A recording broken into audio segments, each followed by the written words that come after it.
Welcome to the Positively You podcast. I'm your host, Jessie Larson, and I'm passionate about helping you shift the way you think so you can create a life you're absolutely obsessed with. Each week, I'll be bringing you a guest or a thought that's going to help you feel more optimistic and equipped to take real action. Get ready to push past limiting beliefs, ditch that negativity, and start showing up as the best and most positive version of you. Girl, let's do this. Welcome back to another episode of the Positively You podcast. I'm really excited to share with you today a recording of our February book club. So for the month of February, our focus was on relationships and intimacy, and our book of the month was Sex Talks, 5 Conversations to Transform Your Love Life by Vanessa Marin. I absolutely loved this book, and I loved the book club conversations that we had. So whether you joined book club and want to relive it, or you read the book and couldn't make it to book club, or if you were just finding out and want to catch what the insights and the takeaways were from other people before you dive into the book, this is for you. Okay, so last month when I asked, I was like, hey, there's this book, I've kind of had my eye on if we want to focus on relationships. And it was like a resounding, everyone raised their hand and was like, yes, absolutely, let's read this. So I was excited, and I've had some good feedback throughout like the month from people. But how were we with this book? Were you like excited to dive in, or a little bit apprehensive, or I don't know? How's everyone feeling? So I was actually excited because my husband and I had just had this conversation, like a really vulnerable conversation about like our sex life. And I was like, oh, and I had the thought like, oh, I really should like put more effort into like learning or trying more, different things as far as sex goes. And so when I saw this as a book, I was like, this is exactly what I need to read. This is perfect. Oh, I love it. Love it. Yeah, I was really excited to dive into it. It has been a little while. I feel like it's been a minute since my husband and I had conversations surrounding like just us, our marriage, intimacy. I feel like I'm driven to be like internally like, how can I, improve or whatever. And so it was so nice. We listened to this together. Oh, I love that. Allie, did you have any input for your husband? Like, was he listening? Did you share anything about it with him? Yes, I've been sharing bits and pieces, but the whole time I've been like, we need to be listening to this together. Yeah. But I've been listening to it like in my car and when I've been doing things. And so we haven't had a chance to sit down and listen to it. But I think I will maybe sit down and listen to it again with him, or just kind of recap and have the conversations with him and, share more of it. Yeah. Did you listen to the book, or did you read it physically? I listened. It's so much easier for me to listen than read. Yeah. Same. But there are things like, here's my pages of notes. It's fine. We'll get into them. But like sometimes, right, I was like re-listening. I was trying to go back a little bit and get some like nuggets and tidbits that I wanted to share. And so I was like, oh, it might be really nice to have the physical book too, to just flip to really quick. But I don't know if you know this or not, but there is a companion workbook that goes along with the Sex Talks book.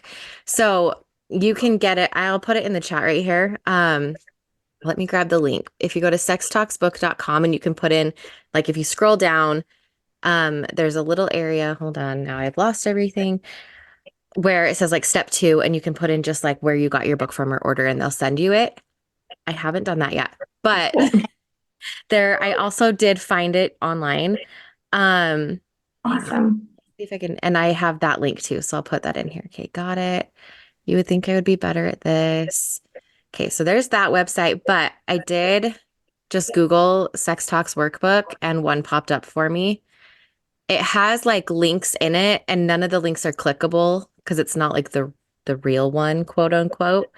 But you can get like the general gist, and it has like questions to ask and like reflections and stuff. And I really, really actually liked the workbook a lot. So there's both of those links for you guys if you want to check those out.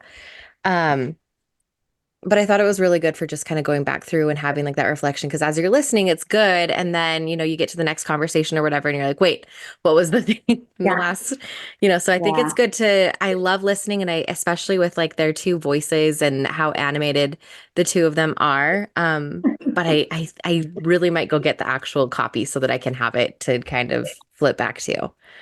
Yeah. Yeah. Okay. So Mhm. favorite takeaway, favorite chapter. I'll share one of mine.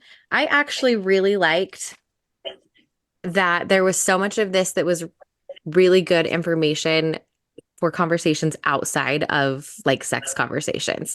There was so much that was just like good communication where I was like, oh, I could use this with my kids, or oh, I could use this in just like any type of conflict. And so, after you finish like the 5 conversations that they have, um, and I just listened to these yesterday, so I really liked them. And Allie, you probably did too, since you just finished. But chapter 10, 11, and 12, I was like, these are just as much gold as the other ones. So chapter 10 was kind of like, what happens when things go off the rails? What happens when the talk Yeah. turns into the fight? And I was like, this is so good, because it was so much about like reconnecting after conflict and how conflict can actually be connecting.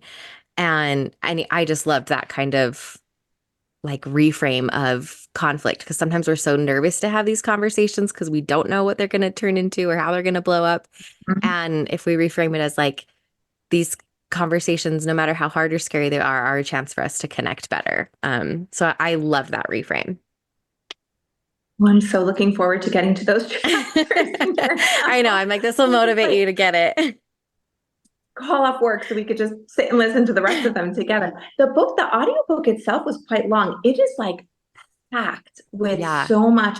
Like I got to, when I was, because I said I'm in chapter 7, and I was almost like, how much more are we going to learn? Because already my brain was like, and I think Yeah. my biggest takeaway points was that it was so extremely validating. They did such an amazing job with this book, just making it relatable, realistic, making you feel like you're not crazy, kind of normalizing like some of the taboo things that we've kind of been like conditioned not to talk about.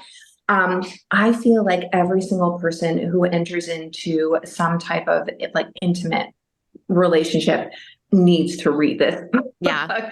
I wish I would have had it about 10 years ago, because a lot of the things that my husband and I have worked through, this would have been like therapy in a book. I mean, Yeah. we were still benefiting from it, for sure.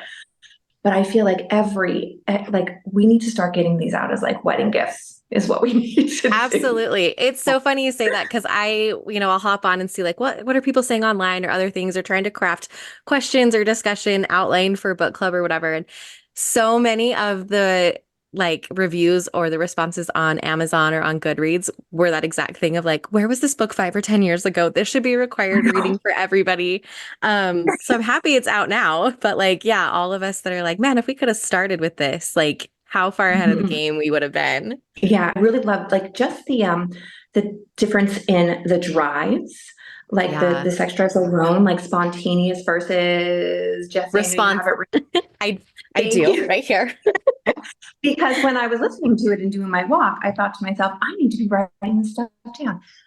Just and I mean the book is amazing. Just that piece alone, Yeah. you were I was so blown away, and my husband and I looked at each other like we had just seen each other for the first time again. It was Mm, really amazing to connect and be like, oh my gosh, yes. And just yeah. that like part alone was just so intimate between he and I, that level of like understanding of one another. It was incredible. Yeah. Oh my gosh, that makes my heart so happy. That is awesome. Mhm. Um, My I had I had a really cool realization with like that desire, desire type, um, between like spontaneous and responsive. And me and my husband actually had a conversation about this a little while ago, because usually I'll be more of the responsive. Like it's like, yeah, if you initiate, like I'm game usually. And we had a a talk about, even if you're always game, like sometimes it's nice to have it flipped and be the Sure. one that's desired. Because even if both partners are still willing, like if the one is always the chaser and the one is always the responder, like that's a lot of work. And so even just having that conversation to sometimes flip that can be um, just really interesting and just a good another like connection and like, oh, I see you. Because in my eyes, I was like, well, I'm always game. So like, what's the problem? But it was like, yeah, but it would be nice to know that like, you know what I mean? Anyway, Sure. very, very fun. Okay. There was another thing that I had with the responsive type was the acronym PLEASE. Do you guys remember that one that she shared? Um, Hmm. what did you think about that? About like being how that gets you. So if you don't remember what they are, so the acronym is PLEASE. It's position, length, environment, activity, stimulation, and energy. And I really like this. Especially we're all moms. And I know like she talks about, the mental load, and I know Vanessa herself isn't a mom, and so it's always kind of interesting to like hear her take on things sometimes. But I just really like that because I think sometimes, and I kind of shared about this in my last episode of the podcast, if you had a chance to listen to it, about getting out of your head. Because that can be so hard. We've always got like our mental load going and like our list. And I don't know, I cannot be alone in this where you're like halfway in like mid romp and you're like dentist appointments. You're like, why am I thinking about dentist appointments right now? So I even liked this please acronym for just like bringing yourself back to present a little bit of like just being aware of like what position you're in and like what you're doing and like what's being stimulated. I thought that that was just a way to be more present and then kind of understanding like the desire and the responsiveness and spontaneousness. So hopefully I'm not alone in the running of the to-do list and the behind the scenes, right? Yeah, when she talked about the mental load that most often women carry. Yes. That was like so validating to be like, oh my God, that makes so much sense. And when she talked about like if your partner is showing up and taking some of that mental load off of you, that makes Mm-hmm. you want to, that frees up space in your mind, maybe to think about sex or to desire your partner more because you're feeling supported. Yeah, And so that absolutely. felt very validating. No, I completely agree. I'm grabbing a link for another book. So I have three book recommendations to kind of like, if you liked this, what other ones would be good. Oh, this is such a long link. Sorry. This book is called Fair Play. I read it a couple of years ago. It is about the mental load. Fantastic. I recommend this book to everyone. Liz, have you read it? Nod your head. Did I? I know I've recommended it to you. I haven't read it, but I know what it is. I know they have Okay. cards too, responsibility cards or something, where it's like who's taking over this uh responsibility in Right. our relationship. So that's kind of all I know really about it. Yeah, it's a really good book. It was this wife who was super upset with the mental load and was just whatever. And she took the time one day to literally like write down everything and she made it into like a deck of cards almost of like meals, school stuff, car stuff, health, like whatever, like any type of responsibility in your life that you could ever imagine. And the book, you can get the book and then you can get the card deck. I, of course, obviously listen to it on Audible because that's how I listen to all of my books. But I did see the card deck actually at Barnes and Noble. The point is that you can divvy them up and have like that actual like visual of like, hey, my deck is this big and yours is this big. So when you're like, what are you so stressed out about? It's because like, look at the difference here.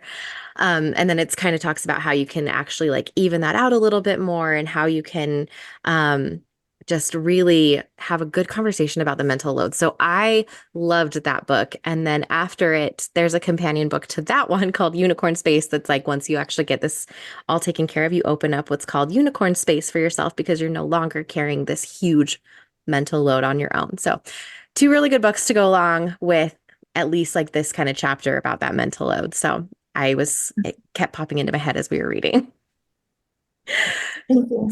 Liz, did you? I don't even think so. When I talked to you last, you didn't even pick up the book, right? I'm I'm so still glad you're on here. last month's book. It's fine. It's in my cupboard. But I You have thought, a you know what? newborn. You're fine. I'm gonna come for as much as I can today and catch whatever you share. I love it. I love it. You have a newborn. You're totally fine. I have a good excuse, yes. Yeah. Aw. Oh, she's so precious. Okay, so I kind of split up some of my notes into sections of like the chapter. Um, I don't know. I just want to go through kind of some of the stuff. I did like at the end of the book that there was like a quiz that you could take that was like which conversation would be more beneficial for you to start with. So there is a quiz at the end of the book that you could be like, okay, if you answered mostly this, like the connection conversation would be probably where I would start, or the exploration conversation would be where I would start. But obviously all of them would be beneficial to you. So I'm going to put everyone on the spot except Liz because you don't know, but I'm still going to make you answer. Um, what conversation out of the 5 conversations, and I will say what they are you most excited to have or most nervous to have? Those can be it. They are, I'll say them really quick because I have them copy and pasted right here. Acknowledgement. Okay, and I'll even do the little things that she says after. Acknowledgement. Sex is a thing and we have it. Conversation 2 is connection. What do we need to feel close to each other? Conversation 3 is desire. What do we each need to get turned on? Conversation 4 is pleasure. What do we each need to feel good? And conversation 5 is exploration. What should we try next? Who wants to share? And let me copy and paste them in here so you guys can see them. I'll go. Okay, Allie, what do you think? So I feel like we've already had like the acknowledgement conversation and connection conversation has probably been the majority of our conversations. So for me, I think probably desire and Okay. like exploring that more of like, what does that look like for each of us? How can we like do better and like what turns us off? And I was like just laughing at some of her like real life examples of like the Like turn the off. booger flip. It's like you live with this person, you know, and so sometimes it is hard to like see that sexual side of them when you're seeing, you know, Everything. feels like a roommate sometimes, and that's not how you want to feel. But I liked the initiation styles. Like I would like to dive more into that. Yeah. I Of have like those all take written down too. care of me because I'm like I'm for sure like a take care of me and maybe like a play with me, more playful. Mm-hmm. Or like my partner is more of a desire me and touch me. And so like Yeah. how do we make those two work together? Or how do I show him desire in the way that he wants? Yeah.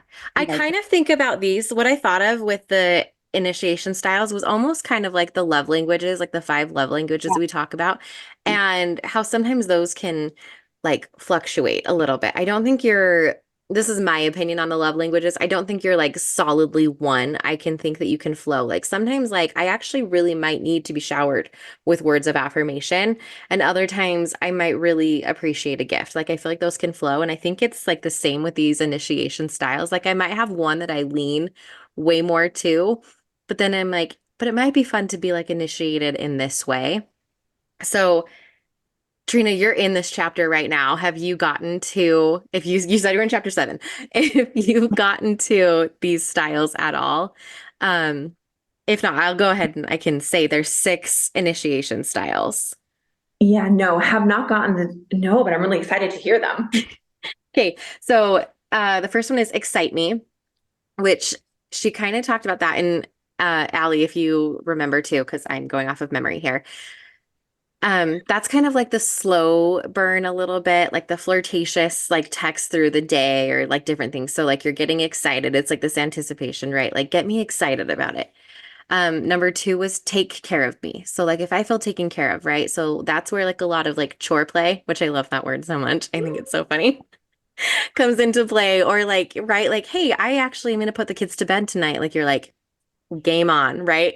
Um, Number 3 is play with me. So like the more like playful kind of stuff like that. That might be like the little funny meme or the suggestive something or play with me. Number 4 is desire me. So those are like those compliments, those words of affirmation, something that makes you feel really, really desired, not just like oh, this is maintenance, right? Like you're feeling very, very wanted. Number 5 is connect with me, where it's a more of like a connection thing, right? Like it's not about the play, it's not about the anticipation, but it's more about connection. And then number 6 was touch me. And I actually liked her example. She goes, if this one is for you, you might be one of the few who benefit from the boob honk. And I just thought that was so funny. And she was kind of like, it was tongue in cheek. She's like, just kidding. Like, maybe not. But like those touches are like, oh, okay. Like this is on. So I thought that was interesting to kind of like look at all the different ways like that initiation can either be like to you or what you can do. And then I liked taking it even like a step further and not just identifying it, but learning how to ask for it, or like playing around with it. I did a podcast episode and I wish she was on here. Amberly was going to come. I know she was reading the book. She's a marriage educator and we were talking about the 5 love languages and I was talking about like experimenting with them and seeing each day, like doing a different one and seeing like how they play out. So it could almost be fun with like these initiation styles to kind of play around and be like, okay, I did this one and like message not received, like different wavelengths. It didn't go anywhere. Or like, okay, this one was like sparks and fire. Like that could be like a really fun like experiment to kind of put in where you just have that intention of we're gonna try out like these different initiation styles. And that could be something that you're doing just on your own and you don't voice that intention, or you come together and be like, hey, let's try this like new thing. I don't know. That was just kind of my thoughts as I was going through that. So, Allie, I want to know yours because that was something a conversation you were curious about. Yeah, I love that idea of kind of trying them all out. And I do think like the love languages, like you were saying, you might like all of them. Like, yeah, maybe there's one that kind of like resonates with you the most, Yeah. but I think it adds that element of like playfulness and excitement in just like trying all of them. Yeah. Yeah, for sure. Yeah. Okay. Within the desire one too that you talked about, I like that she talked about desire in kind of a holistic way, where it was kind of covering your mental, emotional, physical. And she said like you're not going to desire sex if you're feeling like it's an obligation. Absolutely. Reminding yourself that like if your partner's coming to you, they're looking for intimacy and connection. Like they're not just looking for the physical release. Mm-hmm. And so shifting your perspective, where like, oh, why does this feel like an obligation? I think it shouldn't be an obligation because that really takes the desire out of it. Yeah.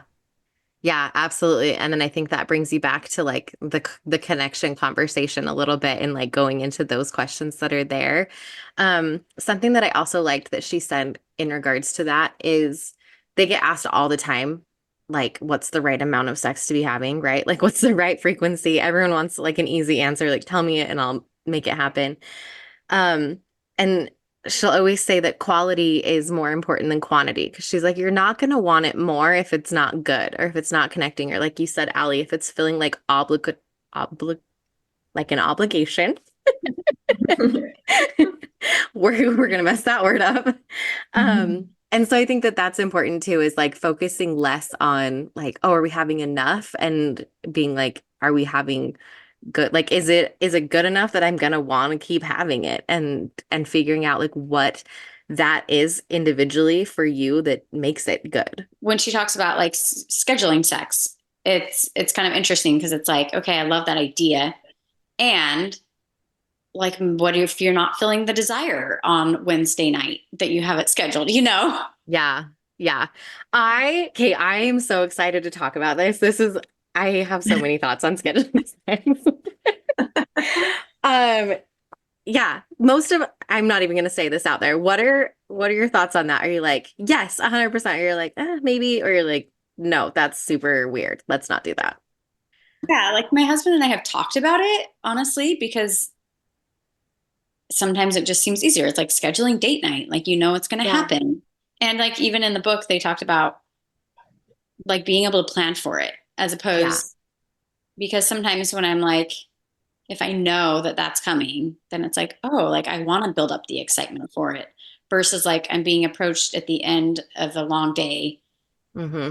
and I'm tired and I don't want to have sex, but I don't want to turn him down, but if like I knew that that was on the plan for tonight, then it could be like, one, letting him know ahead of time if I am tired or something, like, hey, can we change it to tomorrow night?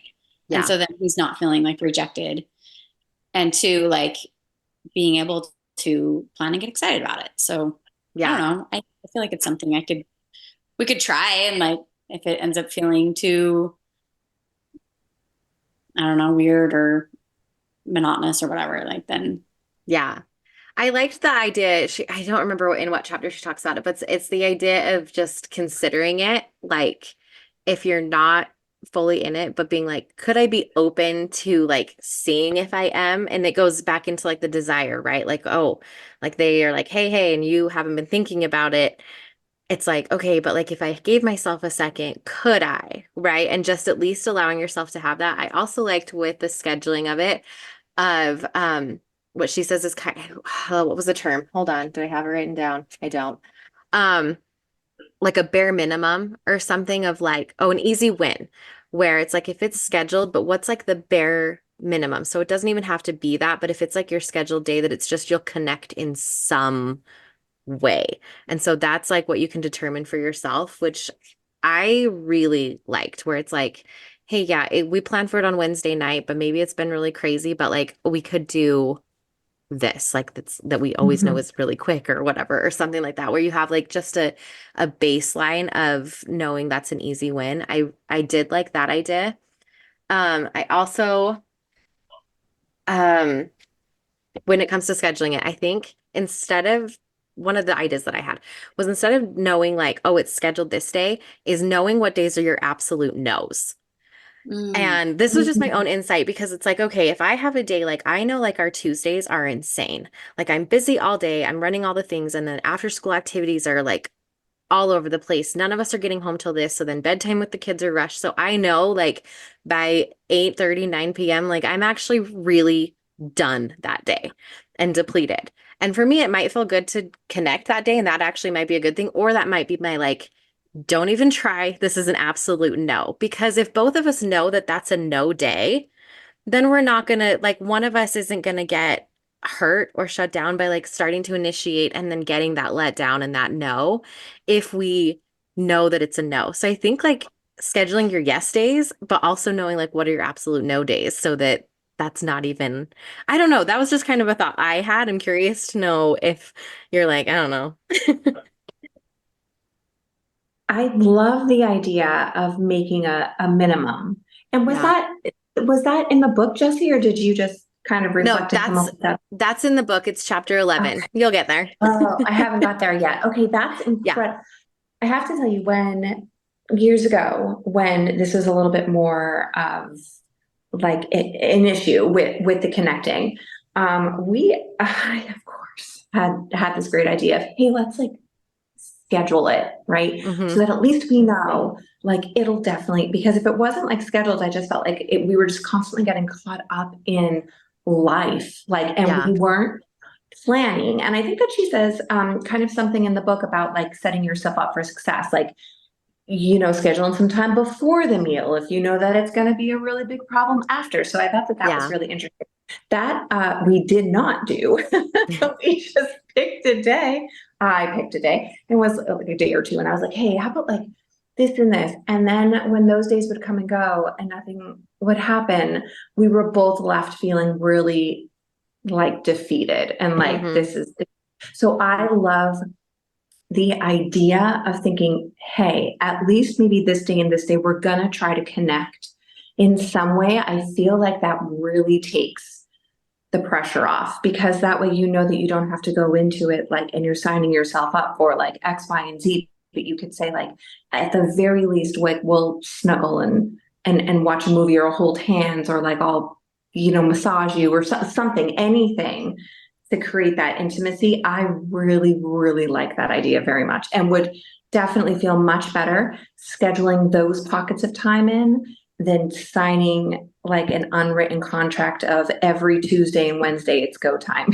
Absolutely. I'll feel so much pressure then to follow through with that. And I don't want to feel pressured, I want to enjoy.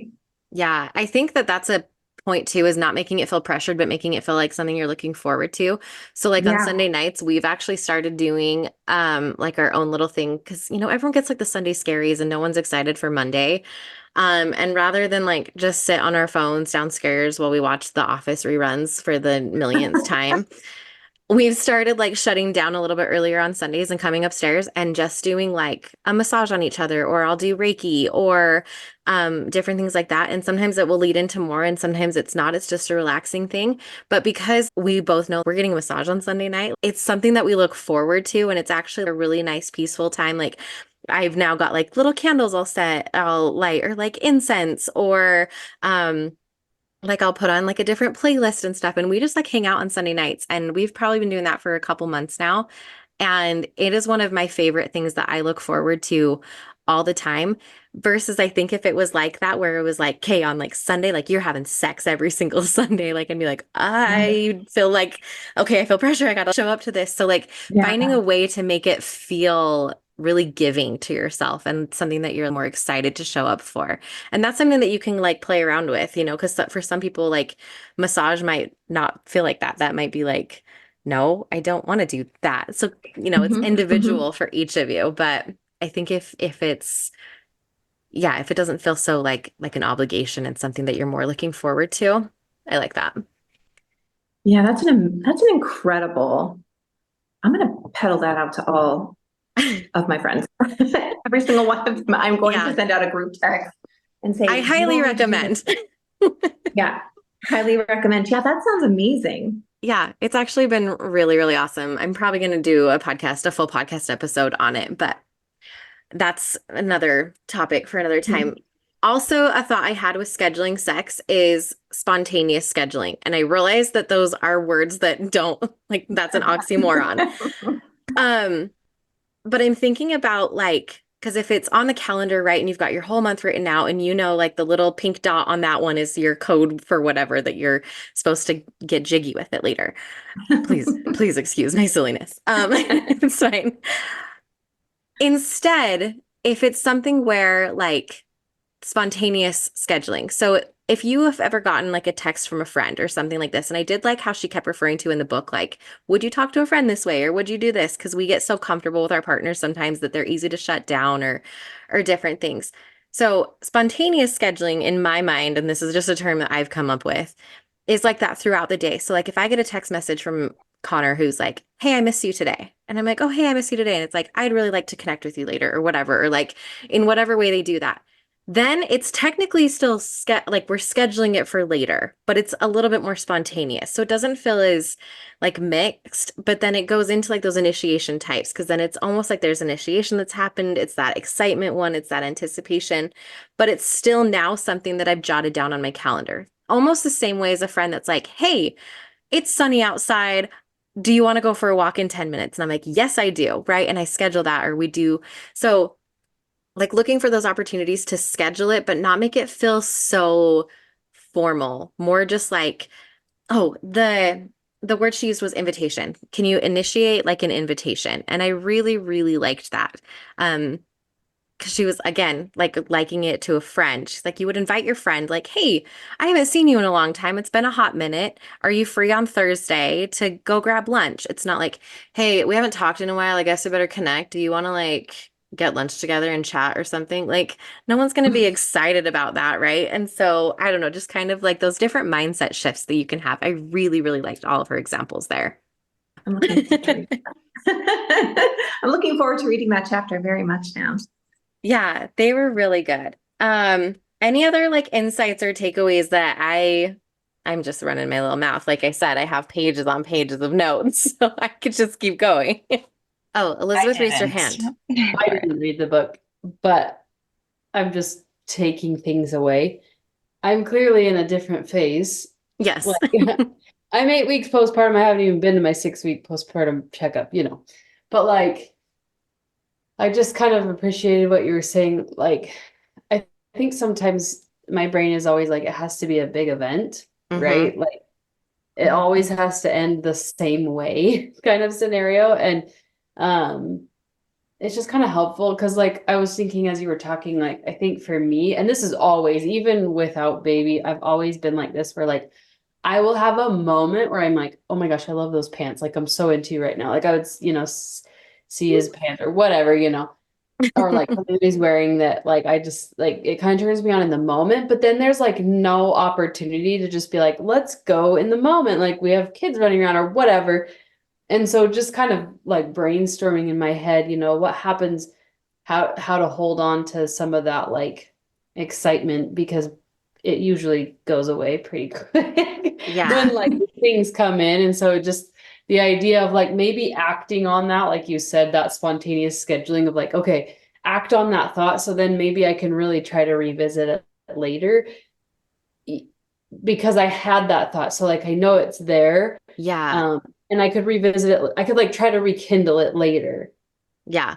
I love that you use the word rekindle because she talks about, maybe she does, or maybe I came up with it while I was reading. I keep doing that.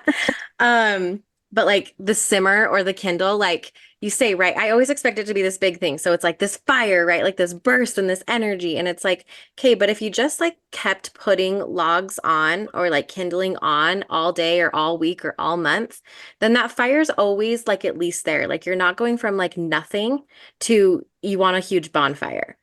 And Mhm. so I kind of like that too, where it's like, oh, yeah, I had this thought. What could I do with it? And even that's like, hey, I really like those pants. Like, you should put them on again after the kids go to bed. Like, because then like that might be able to spark me back into it or something. Like, I really like that.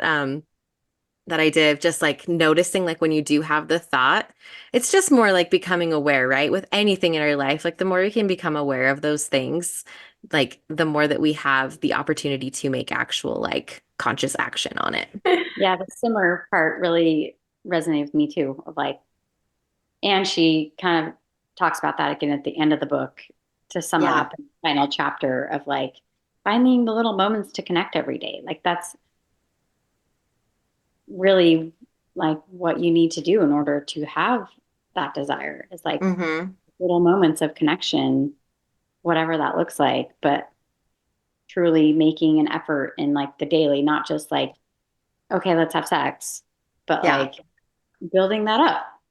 I really like that she circled back to that at the end of the book, that it wrapped everything up. Cause like you get to the last conversation, it's like about exploration. So it's like all the fun and like the fantasy and all this stuff. And so I really liked that she wraps it back up with not even like sex. Like it came back to just connecting. And I really enjoyed, she talked about coming up with like creating your own rituals and the things that you do in your life.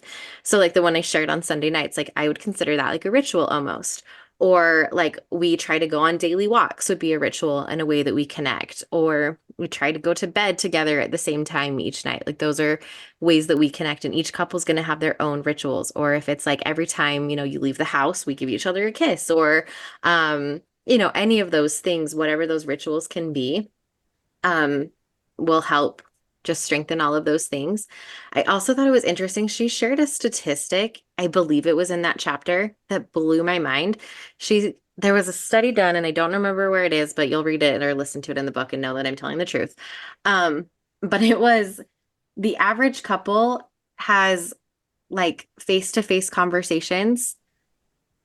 It was the total was 35 minutes per week that you're Mhm. connecting face to face. And I was like, stop. That is no time at all. 35 minutes per week. And so if you think about it, like if that's where we're coming from, and then we're trying to have these like crazy sex lives, it's like, no wonder there's like a disconnect there, because you're not connecting in any other way. So of course it's not going to be this like big event, explosiveness, connectingness, like holy cow, I'm seeing stars kind of experience every time, because it takes all of these other little things going into it. And that can feel like a lot of work and everything, especially when we've got like the mental load and all the things going on. But um, she talks about needle movers, which I love so much. And I have a podcast that I listen to all the time, and she always talks about that. Like, what are the little things, almost like when scheduling sex, or saying, what's the baseline? What's the bottom thing? Just these little needle movers that you can have, and that you can feel proud of yourself for each day. Because it can be, um, I don't know, it can feel daunting or tricky to like have these conversations, or to feel like you're not where you want to be, but to, um, with anything, obviously, but to give yourself like the credit there and to like, I don't know, positive reinforcement is always better than criticism, I think. So for yourself and for your partner. Yeah. And I think my main takeaway was probably just, again, I think it was just the validation, right? Like the ability to be like, okay, it's not just me and kind of everyone's having these, needs to have these conversations. And I think she restated a couple times too that like this takes work. Like if you think that the work is done, I think that she said this in the book, right? If you think that the work is done as soon as you say I do, you have no idea what you just got yourself into. And I feel like and of course I don't know like everybody's background or anything, but I feel like the role models that I had in my life was very much that. Like I didn't see a lot of dating. I didn't see a lot of dancing in the kitchen or stolen kisses or hand holding or butt slap, like I didn't see any of that, right? And so of course I was kind of just assuming like, yeah, like all this stuff happens naturally. And then when it didn't, my world was just so completely rocked that a lot of times in the book when she was kind of bringing it back to like, no, like you have to have these conversations. This doesn't just happen naturally. Let me help you have this conversation. And she just gave you like this beautiful roadmap to be able to like connect with the one person that you probably love most in the world. And if you think about it, your partner is the only other person in the entire world that you can share this type of connection with. Yeah. It is you and it's the other person. And so if this isn't happening, you're not supposed to be getting it from somewhere else. So this is absolutely something that should be kind of talked about. And like I said, just like the drives and the fact that women, may tend to connect more prior, and men, their connection is the actual act itself. Just things like that were just completely and totally mind-blowing to me. So that's my takeaway. And I cannot wait to get to chapters 10, 11, and 12 to actually get more of like that roadmap. There were so many amazing things that have happened I could just only imagine. Yeah. No, it's so good. I really actually liked to, in chapter 3, before you even get into the conversation, chapter is rules for engagement, which I think is so good for any conversation you're going to have in a relationship with anybody, is having like, okay, what are the boundaries and like, how do we engage really well? But the one takeaway I had from that chapter was write a list of your goals for your sex life before even going into like, I just really, really liked that. She said, having that thought even beforehand and then revisiting it after you listen to everything and being like, okay, have my goals shifted at all, or did I have a different insight or whatever? But having with anything, right, we kind of have to have a little bit of a destination point that we're trying to get to, or a goal. And I really liked that. She also talked about, this was in the very beginning when you're talking about like the role models we had, or being like, well, in the movies, it happens like this, and like we didn't have to do anything. And the quote she has is like, awkwardness is the price of admission for like a really good sex life. And I thought that was awesome, because so many times like we don't want to try something new or do something or even say something because it's like, well, that's awkward or it's vulnerable or whatever. And I think if we can embrace those, like, the more awkward you are, like, and then just laugh it off, like it's totally fine. But I don't know, we get so in our heads about that. So those were 2 really good ones that I really took away from it too, was like, vulnerability and awkwardness is the price of admission. Sorry. Yeah, and I think it opens up that conversation to be able to be, I mean, if you can't be vulnerable and awkward, like with your partner, like the one you have babies with, the one that you're doing life with, then that makes me almost kind of like, I mean, I know that I can be pretty vulnerable and awkward, but I know that there are kind of like other friendships that I have that maybe they're not as vulnerable, and awkward. And I always get a little like, oh, like, because if I didn't have that, I would be completely missing that, because you need to be able to really just like let your hair down every once in a while with someone who you feel truly sees and understands you. And whether or not that's your partner or a friend or someone, everybody needs somebody like that, I feel like, in their lives. And I think that could, these type of conversations, like you had said, Jesse, could be good just for like, I've heard you say they can be good for like children and managing conflict. And so this can be a little roadmap to kind of connecting with others, almost keeping that intimacy up, right? So that's really exciting too. Absolutely. Okay, we're getting on time, so I won't keep you guys too much longer because I know we're all busy. But we didn't even get into, and you're not there yet. You'll get there. But the yes, no, maybe list, which I'm so excited about. There's actually, if you are on Audible, right at the top, you can click on it and it'll take you to the yes, no, maybe list. Has anyone done a yes, no, maybe list with their person? Okay. Not yet. She talks about this and how the maybes are so fun. So it's a whole list of just like a ton of different like sexual experiences, from like I like to be kissed on the neck to like, I don't know, really out there stuff. And you can mark yes, no, and then maybes. And maybes are where she was like, that's where like a lot of the fun is, and even the conversations are at. And that's in the fifth conversation, the exploration one, which I thought was like a lot of fun. She talks about it in the idea of like a red light, green light, yellow light, and just how within those yellow lights is the opportunity for even more conversation and more ways of being like, okay, well, like I would maybe do this, but only in this scenario, or like, anyway, it's another fun conversation to get to. So I've done a yes, no, maybe list. It opens up lots of conversations, and sometimes my no's have turned into maybes and my maybes have turned into no's and whatever. And it's just fun. So this was such a fun conversation though. Does anyone else have any other like last minute tidbits that they want to throw in? Yes. I'll say something. Yes. I know I didn't read the book and I've really like appreciated everything you've said. But the constant message that was going through my head was you have to talk about it, and you have to talk about it a lot, and you have to talk about everything and every little weird, awkward part of it or the fun parts of it. And that's been one thing. I've been married for almost 18 years. And the last maybe 5 years, we've really like upped our conversations about it and just been totally open and honest. And that either leads to the end goal, right? Or it leads to like more in-depth conversations about how we're communicating and treating each other, like even sex aside.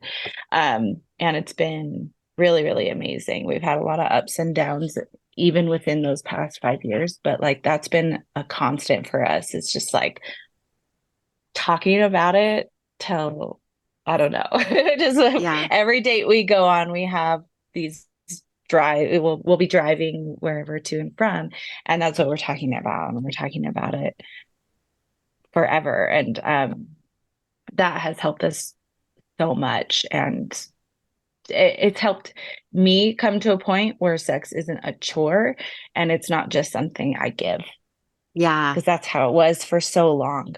And it's become a two-way street. And now we look out for each other, and we've been able to get to those like exploration parts of it. And yeah, so I love that. I want to read this book now, but I do feel like the whole underlying thing was like, you have to talk about it. You have to.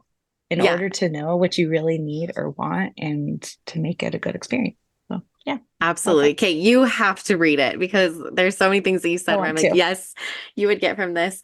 I like what you said though, how you were like, it either gets us to the end goal or it opens up more conversation, which I think is really awesome. In chapter 4, before you even get into the conversations, it's just laying the foundation. And she had, I think there was 9 points. So I'll end with these. For just like how to have a good conversation, which I think again recaps how to have a good conversation when it comes to sex or with anything else.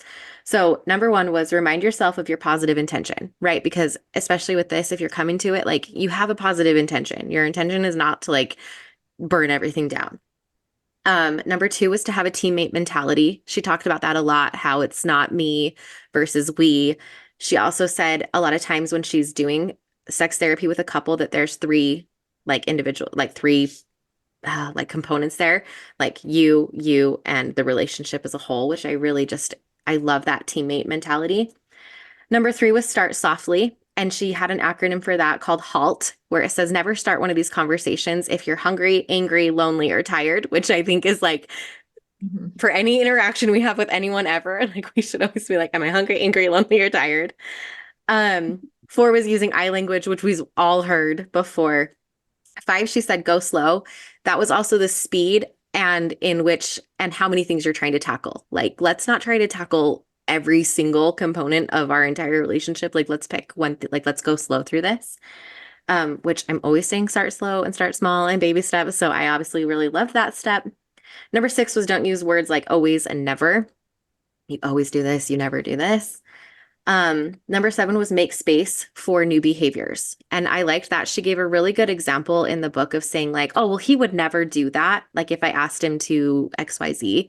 And so she was shutting it down for him to even change because she was saying like, well, he would never do this. So like being like not using language that shuts down the opportunity to grow and to change. Number 8, close your mouth, open your ears. Good advice for everybody. And then number 9 was be compassionate and have empathy. So I thought those were all really good tips for before you're getting started on any conversation, how to come with that and stuff. I think that was kind of that triggered that thought when you were sharing. So I'm so happy that you guys showed up and that you guys read the book. I'm excited for next month. We are going to be reading a book called More Than a Mom. So each month this year, there's kind of a focus, and I'm going to put it out and let everyone know kind of my behind the scenes thinking that I've been doing. So January was kind of focused on self a little bit with the kindness method of how we did that. Then we went to relationships. We're going back to self this next month with a book called More Than a Mom. I'm very, very excited about it. And then we'll switch off to something else, and then we'll go back to self the other month. So then we're going to shift into like parenting and then self and then friendships and then self. And we'll just end the year really well-rounded. So it's going to be fun. I'll send out an email with a link to the next book, but it's More Than a Mom by Carrie Kempakis, I believe is her name.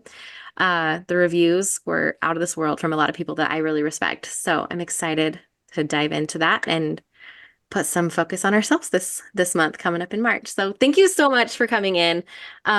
If you guys are liking book club and want to invite friends, I would love to have this grow. This is still a very new thing, but I'm loving what it's turning into and the conversations that we're having, and just want to help make it better. So any suggestions, any feedback, I'm completely open for.